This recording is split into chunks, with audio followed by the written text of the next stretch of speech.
Ayaw ka man Ate Macy, so Macy na lang. Anong gusto mo, Maria Concepcion?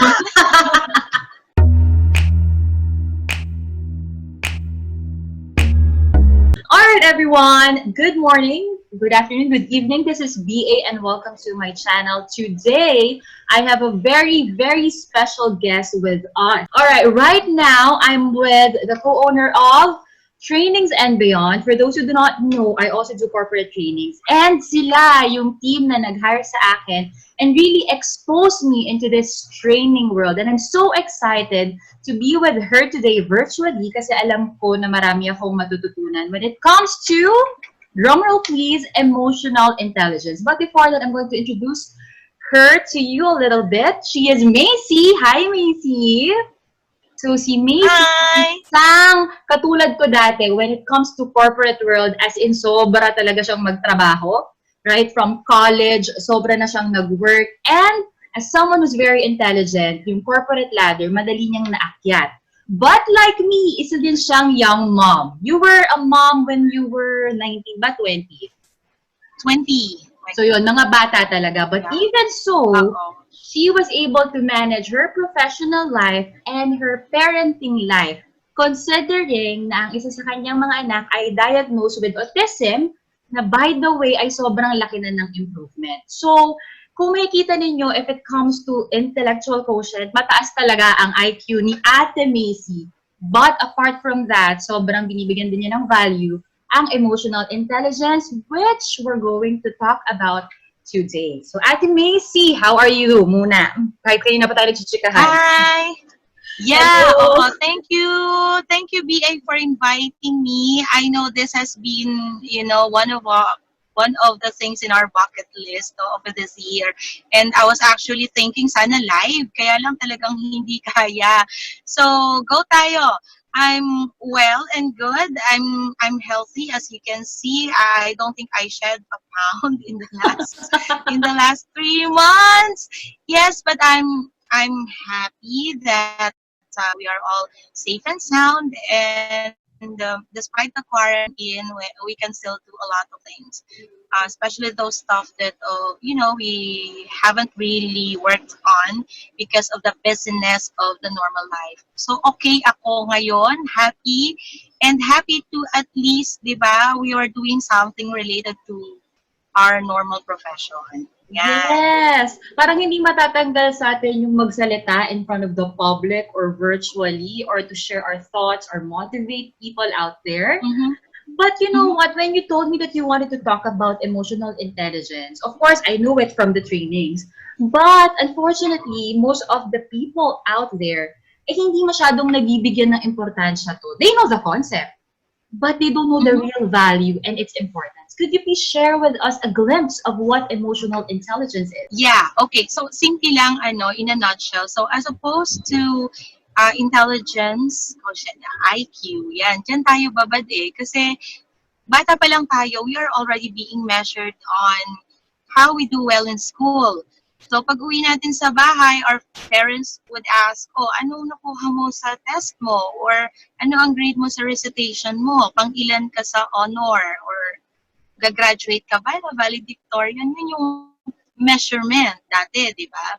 But eventually, we have realized that being intelligent dun sa traditional na standards is not so much important, given that pag nag-transition sila from school to the real life, to the practicalities of life, hindi laging nagagamit yung IQ. So dito pumasok yung concept ng EQ, or the emotional quotient. How do we manage emotions? How are we aware of our own emotions?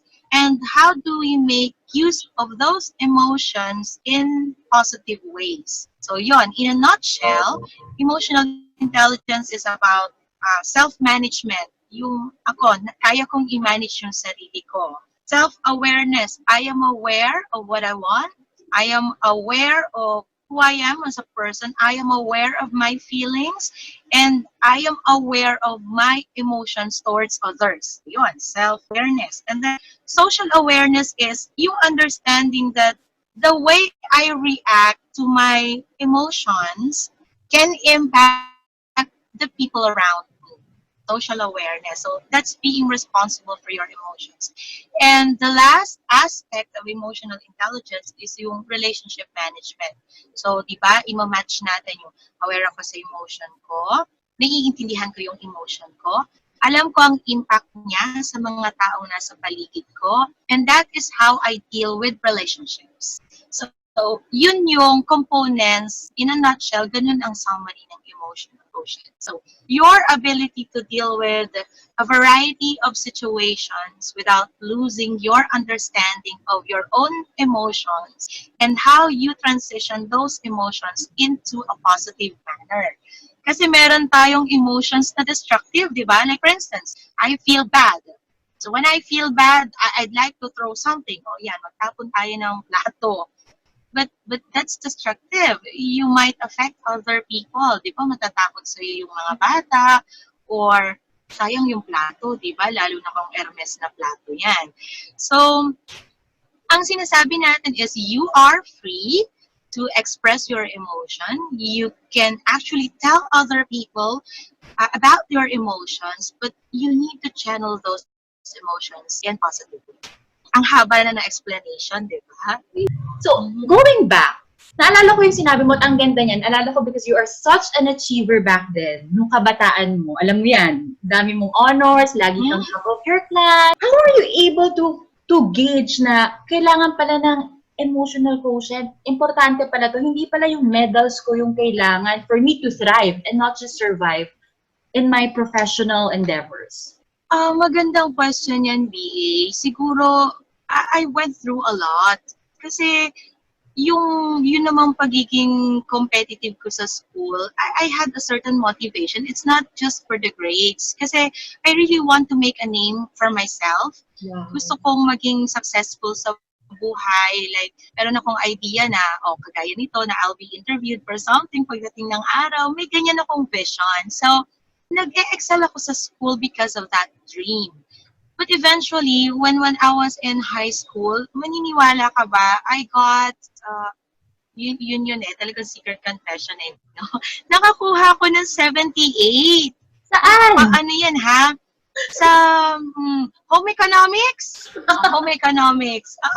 78. So, sabi ko, but it doesn't mean that hindi ako marunong sa bahay. I don't think tama yun. Kasi tinutulungan ko yung nanay at tatay ko nung bata pa ako. Kasi ako yung eldest eh. So sometimes when my parents will go to work, I'll be in charge of the house. So I have little brothers and sisters. Yun. So iniisip ko, parang it was already a realization back then when I was still in high school na parang hindi naman totoo yun na yung grades is yun yung value ko as a person. So, maaga pa lang, high school pa lang, na-realize ko na hindi lang grades ang kailangan ko. There must be something else. And ngayon ko lang nabigyan ng pangalan yung something else na yon. And mukhang it's something about the way I deal with emotions. Kasi before, kahit pagod ako, kahit may sakit ako, kahit hindi okay yung mga kasama ko sa teams, di ba marami tayong group work sa school, kahit hindi okay sila, I still maintain composure. Never mo akong makikita na nagagalit. Magagalit ako, yes, and people will feel that, she's not feeling well now, or mukhang galit siya. Pero hindi nila makikita sa action na nagagalit talaga ako, na nagbabagsak ako ng pinto, or, di ba, sumisigaw ako. Hindi ko pinapakita yon. But they would feel na upset ako, na galit ako. I tried to deal with my emotions in private. So, hanggat kaya ko, lalabas ako, and then, iiyak ako pag ganun nakatindi yung pressure, or inhale, exhale lang ako, and then afterwards, balik na ako sa trabaho. I've been doing that, and then kapag hindi ko kaya yung pressure, I'll talk it over with a friend. Nung una, parang feeling ko, survival technique ko lang yun. Kasi, hindi talaga ako sanay na nag-express ng emotion ko in public, and ayoko ng mga destructive behaviors. So, maaga pa lang natutunan ko na the best way to deal with the pressure and to deal with the workload is to stay composed, to stay calm, and to have a rest or pause if you can't take the pressure anymore. So ngayon lang nung nauuso yung EQ, 'di ba, binigyan ng pangalan ng ating mga magagaling na thought leaders, doon ko na realize na okay. So tama lang din pala na hindi ako masyado doon sa metrics ng katalinuhan. It's important, yes. But in the long run, you should be able to blend your IQ with your capability to manage your emotions. Kasi we are dealing with, well, we are not dealing with computers or numbers. So, emotional talaga by nature ang mga tao. We are dealing with the heart more than the head. So, maganda na maaga pa lang na gagawa pala siya. Ngayon na-affirm, na-validate na, in the last how many years pala, tama yung ginagawa. Ang ganda nun. Ang ganda ko. Meron akong mga nakuhang agad na points from what you said. Yung una, yung grades mo, nung bata ka, will not determine your value. I'm not disrespecting yung mga older generations or older parents or our parents in general. Pero di ba yun yung nakasanayan na nila na you have to get high grades. And in fact, some of the parents that I personally know, sila pa yung gagawa ng projects for their kids just to get those high grades without even thinking na ano ba yung natutunan nung bata dun sa project na yun? Ano yung mga emotions in between those? Diba pag minsan nagsalalagari, nagluluto, yun yung mga hindi yun nagigradean yung napaso ka. Yun yung mga dapat sana nakikita rin ng parents. So, ang ganda nung sinabi mo na even at the young age, na-realize mo na, no, my grades are not my value. Same with exams. Now that you mentioned it, mahalaga talaga yung parents kasi hindi sila grade conscious. Hindi sila grade conscious talaga. Natutuwa sila plus factor sa kanila na pag-march, di ba? Umakit sila ng stage. Pero back of their minds, they are proud, they are happy that I have those medals, pero hindi nila ako pinressure talaga na kailangan magtakwan ka, kailangan ganito yung So, mahalaga talaga yung parents na very supportive na, you channel, you make your own path, just don't forget your basic responsibilities. Yes. Saka yung hindi ka makakatapak ng tao para lang manalo. Ang dami kasing ganon na, yes. Ano bang tawag doon? Na parang you do what it takes para manalo. Sometimes it's good. But that's crab mentality, di ba? Oo, sometimes it's good na you do what it takes, but not to the extent na nakakatapak ka na. Or yun nga, nawawala na yung emotions mo. Yeah. Yun yung medyo kailangan nating, I think as parents, would be beneficial na, wait lang, hindi porket nanalo yung anak mo, doesn't mean that he or she is good. Then another thing, yung na gustuhan kong point ninyo kanina, na parang we are hardwired social beings, hindi tayo ginawa na i-isolate yung sarili natin. Kahit gaano ka pa ata ka-introvert, you need to be social. Hence, emotional intelligence or emotional quotient is important. Now, going back, kung ako ay magulang, magulang naman ako, paano ko ituturo sa anak ko sa gantong edad pa lang? Natuturo ba siya in the first place? Or, like you said, kasi sa case mo, ikaw yung naka-figure out. So, I am assuming na nasa personality mo agad yun, na talagang mataas yung IQ mo. But is it something that we can teach our kids? We can. We can train and prepare our children to be more emotionally capable, emotionally confident. Alam mo, nung journey namin kay Sean, when he got diagnosed, ang una talaga na sinabi sa amin ng therapist is to let him or train him to be able to verbalize how he feels so that you can help them or you can help him. So, yun din yung nakikita ko na pwede nating gawin as parents. Kasi napaka-importante na naiintindihan ng bata kung ano yung nararamdaman niya. Di ba pag baby yan, umiiyak lang yan. And then tayong mga magulang parang huhulaan natin, nagugutom ka ba? May kabag ka ba? Or gusto mo ba magpakarga lang? Di ba? Pag baby, simple lang naman yun. So may checklist tayo. But as we grow older, yung mga anak natin, sometimes ano ba yung term natin sa Quezon, dyan sa area natin sa region, yung aligaga, Yeah. apurido, Parang yun, di ba? agitated Oo. type. Yeah, yeah. Yes, oo. Yung mga anak natin agitated because they can't verbalize, they don't know what is the emotion, why are they upset. So the number one question is, what's wrong? Why are you upset? Are you angry? Are you hungry? So, turuan mo sila na ma-verbalize. Ano exactly yung nararamdaman mo? So, pag nasanay na sila ng ganyan, mas mabilis na sa kanila na mag-reach out sa ibang tao na, Mommy, I'm feeling sad.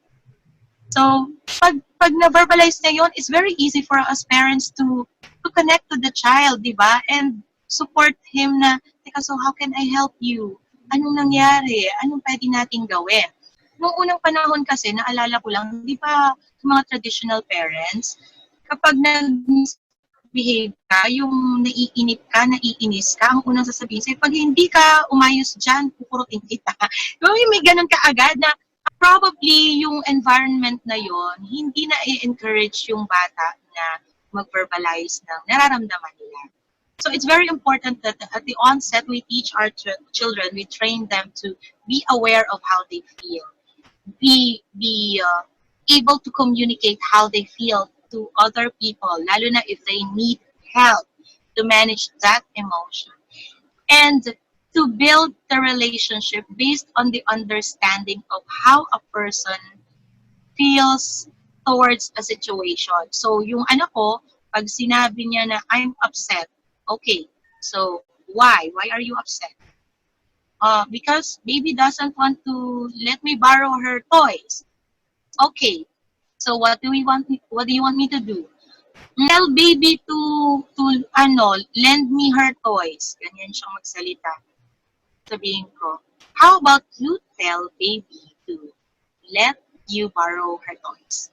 So, i-walk through mo siya dun sa procedure rather than ikaw yung gagawa nung solution for him. Alam mo, hindi siya academic kasi it takes time before nila matutunan yung proseso. Yeah. Yun na nga lang pag-verbalize ng emotions, ang tagal nun. Bago niya na-figure out na, okay, it's okay for me to say that I'm upset. It's okay to tell mommy that I'm sad. So yun siya, i-train natin siya sa ganong environment and to be more patient when dealing with emotions because sometimes the wrong word can actually trigger yung magtago sila ng emotions from you. So yun yung delikado. I have now a 17-year-old, di ba? Alam mo naman yan. Adulting process na yan. So, as much as possible, naka-wire ako doon sa mga pagkakaiba ng emotion. Sometimes masaya, sometimes malungkot. So, pag may nararamdaman na ako na, something is wrong, ako na yung magtatanong, kumusta? Anong nangyari sa school? How are you feeling right now? How can I help? So, it's actually the environment that you are setting that will allow for the growth of children who are emotionally capable. Kasi syempre, I'm living with people who has that traditional kind of setup. Parang traditional parenting style rather. So minsan, naririnig ko sila sa mga apo nila na umupo ka kasi sinabi ko. Yun yung point parang period. Or gawin mo to dahil inutos ko. Without proper reasoning or without asking the kids, okay lang ba to? Or is he comfortable doing it?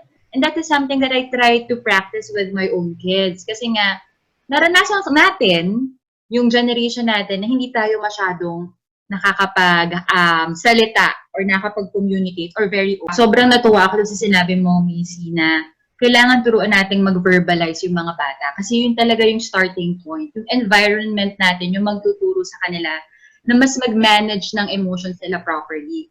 Kasi I would say, isa ako sa mga bata noon na hindi ako nakapag-open when I'm upset, when I'm mad, kasi feeling ko, mapapagalitan lang ako when I feel something that is not positive. Ang ganda nung sinabi mo na kailangan ina-acknowledge natin sila. Hindi ka ba napapagod na magkaiba yung approach mo when dealing with emotions? Doon sa 17-year-old mo. And ilang taon na si Sean? 9.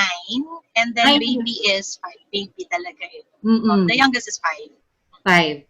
So, paano yun? Magkakaiba dapat ba ng approach depende sa character din ng bata at sa age? How do you do that? Kasi parang feeling ko, ako kasi magkalapit yung age eh, so hindi siya exhausting. How about you? Nako, dun sa first question mo, whether hindi ba ako napapagod, grabe pagod ako. Lalo na nung lalo na nung when we transferred here. So, it was a huge transition, and then I felt as if yung aking eldest was not ready for the big. So, it was very difficult. And feeling ko tumanda ako ng 25 years. Oo, dealing with a baby, di ba? And Sean, who was just diagnosed at that time. So, na-realize ko talaga na to make sense out of all those difficulties and pressures, I need to come up with a formula.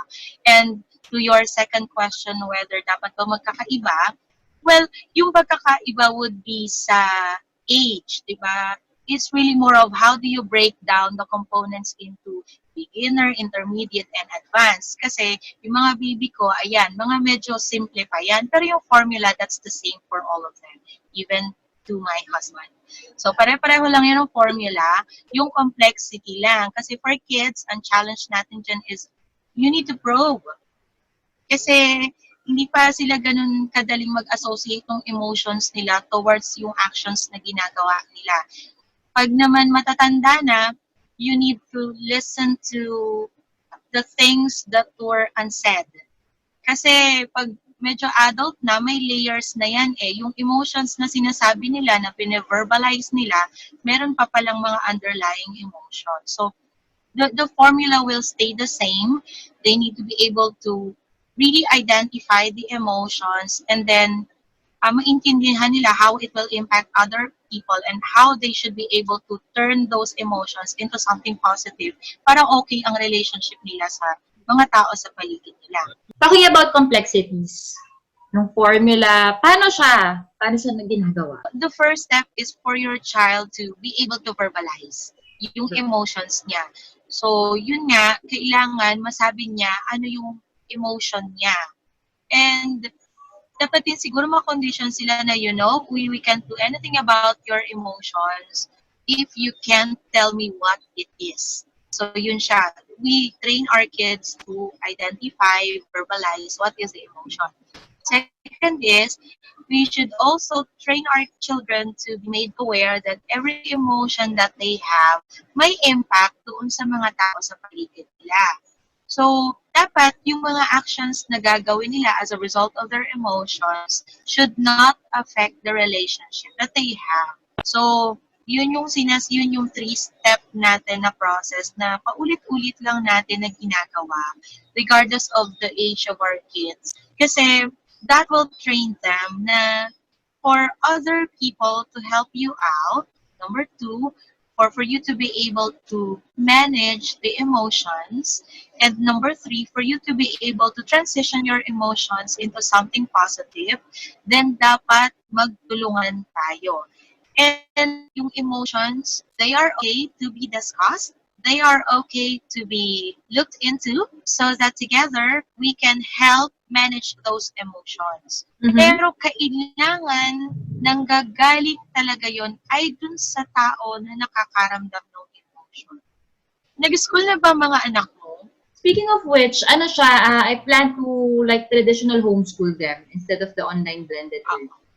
Kasi okay naman sana si online blended. It's just that I am hoping that the COVID pandemic will soon be over and I want to take them out. So yung flexibility. Yeah. Yun. Saka, nakita ko rin po yung benefits since we're talking about emotional intelligence. Sabi ko, parang mas ma-hone ko sila if i-expose ko sila sa outside world. Hindi lang yung parang lateral yung communication nila na same age. Parang gusto ko sila, makipag-usap ka sa, like for example, sa janitor, sa manager, sa CEOs, na hindi sila mag-feel inferior. Like for example, negative yung emotions. Paano ko siya gagawing positive? Paano siya nangyayari? How do you do that? Kung gusto ko nang magbato ng plato, gusto ko nang manapak, how can I make those actions into something positive? Magandang question yan, no? Actually, iniisip ko nga na marami talagang tao na ang kaya lang talaga nila magawa in a situation is to be destructive. For instance, sobrang hindi kayang handle yung emotion niya. And hindi niya rin ma-verbalize. Ako kasi kapag, na-imagine mo ba yung boiler, yung sobrang mag-steam? Kapag sobrang steam yan, di ba, sumasabog yan. Yes. Ganun kasi yung, ganun naman kasi talaga mangyayari talaga yan. Ako lang siguro as a parent, and even when I was in the corporate world, dun papasok din yung level ng relationship mo sa kanila. Daman mo na kapag a certain person is near its boiling point na. And dun papasok yung intervention. Na before that person can even go to that point na magiging destructive na siya, dapat meron, ako as a parent, dapat kita ko na rin or alam ko na rin when to walk in. May limitations din kasi talaga yung verbalization.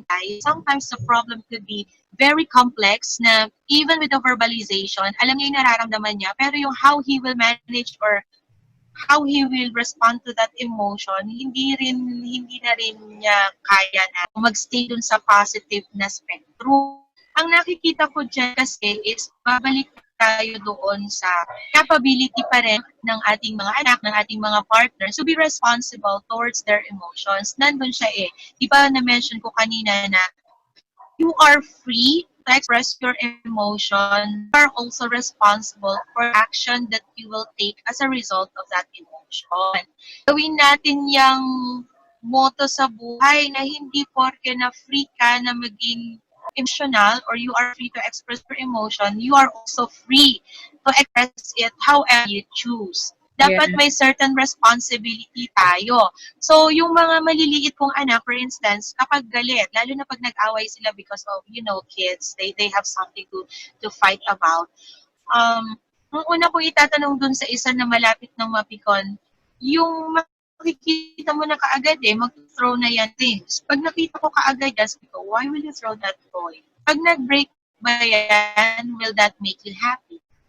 So, process mo yung bata para maintindihan na, pag tinraw ko to, lalo ako ma-upset kasi nawalan ako ng isang toy. So, ganun din. Pwede rin natin gawin yan sa mga matatanda. Mm-hmm. So, ganun siya.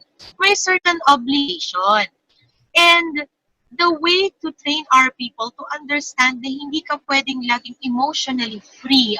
No, that's semantics You are free to express your emotion, but you are also responsible for the outcome of your emotion. That is really nice. I remember, syempre may mga family feud minsan, di ba? And one time, may sinabi sa akin yung isa kong relative na we are free to feel anything or to do anything. Nasa utak ko noon, yes, hindi mo makokontrol yung nararamdaman mo, but the thing is, you can control your actions towards it.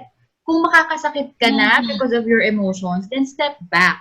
So, syempre, because now we were trained not to talk back, so mas matatanda, I tried to hold my peace. But in reality, ang nasa isip ko noon, it doesn't make sense. Kasi diba, bakit ko gagawin yung makakasakit sa akin?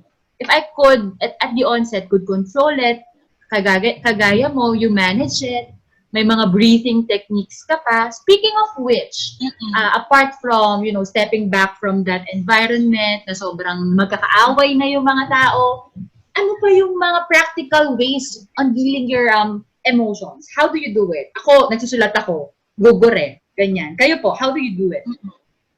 Ako, matutuwa sa akin ang mga kapamilya ko kasi pag galit ako, pag pressured ako, naglilinis ako ng bahay.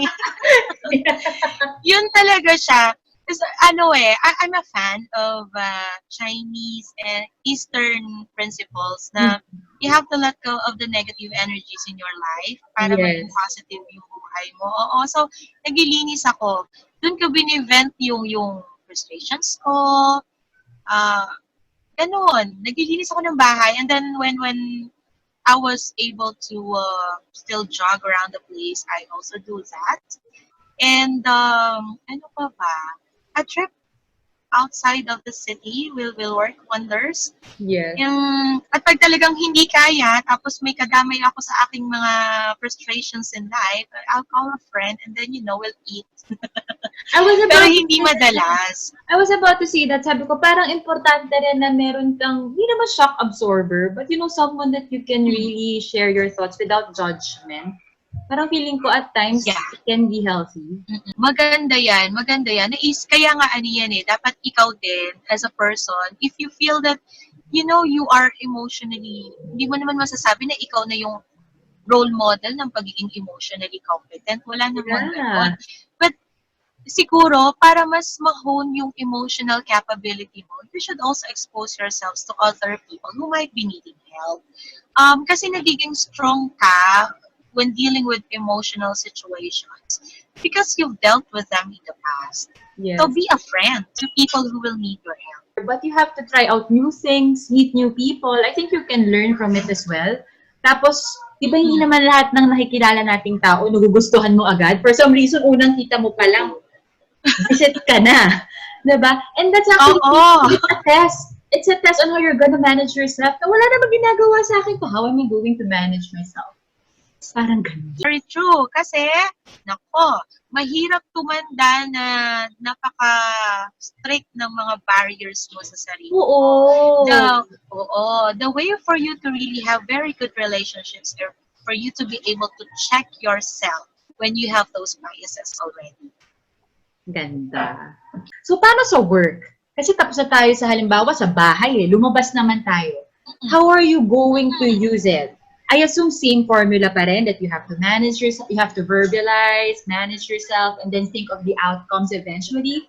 Pero baka may mga iba ka pang tips on how you're going to deal with your emotions kapag mga katrabaho mo na yan. Na tipong di ko naman yung kasama, hindi yan ang nagpapalamon sa akin. Paano yun? Siyempre, mas ano na yan, mas complex na yan. Kasi depende rin sa relationship ninyo yan, Yeah. di ba? So, kung kayo ay colleagues, then yung approach mo, ibabagay mo dun sa ano ba yung level of comfort ninyo sa isa't isa. I think the same formula sticks eh. It's just that yung approach mo would be different. Kung ikaw naman ay boss, halimbawa, then you will set the context, di ba? Then papasok yung mga sinasabi natin na coaching principles, giving feedback, mentoring, but those are part and parcel of being able to lead productively. Naka-anchor talaga doon yung how will you let your people be able to manage their emotions so that number one, they will stay productive. Number two, they will maintain their good relationships with their colleagues. So, the formula sticks. It's just that very defined yung situation kung saan natin ipapasok yung intervention or yung pagtulong natin dun sa tao. Kasi the reason why we are here in the first place is because we are in the workplace. We will work. We have a shared vision as an organization. So, dun tayo sa konteksto ng workplace natin. Dun muna tayo sa basic. Ano ba yung do's and don'ts natin as an organization when dealing with each other? And with that context, how do we then manage our emotions? So yun, mas defined yun kasi meron kang konteksto. If an emotion or an action towards an emotion is contrary to the organizational goals or standards, then may problema ka doon. Kailangan may intervention yung boss mo. Pero kung halimbawa, colleagues kayo, magkaibigan din kayo, then both the formal and informal way of using the formula will help the person. So, tingnan natin muna, number one, ano yung organizational standards? And pangalawa, ano yung level of relationships ninyo sa work? Nice. But the Magandang formula remains. And while listening to your advice, naisip ko talaga isang word. It's about empathy. Am I right? Malaki yung connection ni empathy sa buong konsepto nitong emotional quotient eh. Parang feeling ko, you have to understand then other people first. Ayan, o sige. So, si empathy, nasa tail end siya ni emotional quotient. So, when we talk about empathy kasi, it's already dealing with the relationship management. Mhm. And yun nga, sabi ko, yung mga tao na may high emotional intelligence, they are the ones who are likely to be more empathic over the others na medyo mababa ang EQ. Kasi when you say you are emphatic or empathetic, you have the capability to understand how others are dealing with their emotions, eh, di ba? So, mataas yung capability mo to understand the emotions of other people, and you can take control of how you will also manage your emotions Mhm. towards that. So, ano yan, parang mahirap maging empathetic kung mababa ang emotional intelligence mo. Mhm. I'm just curious kasi 'di ba ang IQ meron siyang level na if you're 120, Mm. 125, you're above average and Mhm. whatnot, or you're a Mm-mm. genius. Mm-mm. Ang EQ Mm-mm. ba may ganun ng gauge? Or paano ba natin siya na-measure? How can we see that one has a low EQ or has a high Uh-huh. EQ rather? Well, may mga assessment, di ba? May mga branded assessments na ginagamit ng mga corporate people so that they can also plan for intervention. Pero Mm. kasi those are just diagnostic tools, meaning hindi absolute yung, well, para na mga IQ, ganun din eh, di ba? Oo, actually. It's only a diagnostic tool, oo, pero it will not define who you would become in the long run. So, ang nakikita kasi natin dyan, it's just a way for us to see whether there's a room for improvement. Mhm. But as to your question whether malalagay ba natin sa listahan, mararank ba natin yung level, um, pwede mo siyang i-rank, Yeah. pero maraming disclaimer. Yes, Oo, yes. maraming disclaimer. Kasi, titingnan mo rin dyan yung factor ng exposure because we have different exposures eh. Like, halimbawa, ako, sa edad ko, um, alam ko marami pa rin akong hindi nararanasan. But there are younger people who are, who are able to experience this and have that experience. So, hindi mo siya pwedeng ma-compare talaga. There are just ways for us to diagnose whether an intervention is required. And, di ba, pagkatapos naman ng diagnosis, pag-uusapan pa ninyo ito, and then you will come up with an action plan that you will follow. So, wala naman na absolute. But there are ways for us to gauge whether we need help or not. Ang ganda nung sinabi mo kanina, nasabi mo we have different experiences and hindi age yung determining factor niya talaga. Yung No, talagang no, exposure. oo. Ang ganda nun. Sobrang It's ganda nun. Kasi yun minsan ang nalilimutan natin as human beings. Kaya tayo napipikon sa mga, lalo na sa colleagues, na lagi natin kino-compare. Mm, Bakit ba ganyan yung umasta? Without us yeah. knowing his or her background. Sa kids ba, may assessment ng EQ din? Well, I saw someone, an institution that is promoting EQ for teens. So I would say that's the same manana. I mean, they also have diagnostics. But, hindi mo siya mapanghahawakan Yeah. talaga. Pwede kasi talaga siyang mag-iba eh. Oo. True. At least, meron kang some sort of parang baseline, di ba? Kung hanggang saan ba yung intervention na pwede kong gawin as a parent or kailangan ko pa ba ng additional help from other people para Yeah. matulungan ko yung anak ko. Or Oo. if my approach is Good or not. yeah. Oo, Yes, oo. ganda yun. Paano nyo naman minamanage yung kids during the pandemic? Kasi dati madaling sabihin that I will expose my kids to whatever activities para tumaas both IQ and EQ. Pero ngayon, na parang matatagalan pa tayo na lahat virtual. How are we going to help our kids maintain that same level or improve their EQ? Alam mo, struggle talaga siya. Kasi we don't have relatives nearby and we don't do home visits. So, yung mga friend namin, hindi rin nakakapunta sa bahay. So, yung interaction nila with other people, highly limited talaga. So, I'm using technology right now so that my kids can reconnect with my relatives in various parts of Luzon. Yun yung kayang gawin eh. So, halos every week, mga 2 times, 3 times, they talk to lolo, yan, lola, and mga pinsan. Then we share pictures. Yun yung kayang gawin at this point.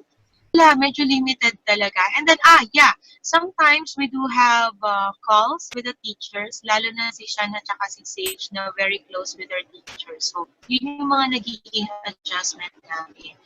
And then, bilang lagi naman kaming magkakasama nowadays, so, well, natututukan siguro namin yung mga bagay na hindi namin nagagawa before kasi sobrang busy kami. Like, you have to be responsible for your, ito more on duties na eh. Like, you have to be responsible for your bed stuff, you need to set the table and all. So, I think those parts naman can also help them develop emotional capabilities kasi, di ba, yung patience pa lang ng pagsiset ng table, pag-fold ng blankets, o yan, test din yan sa kanila. So, well, we have to maximize what we have. Mm-hmm. Kasi maganda rin na natatrain natin sila dun sa mga ganong bagay. And long term, pag ready na ulit silang lumabas, they can already share with other people na, I was able to do all this stuff. Diba? Yeah.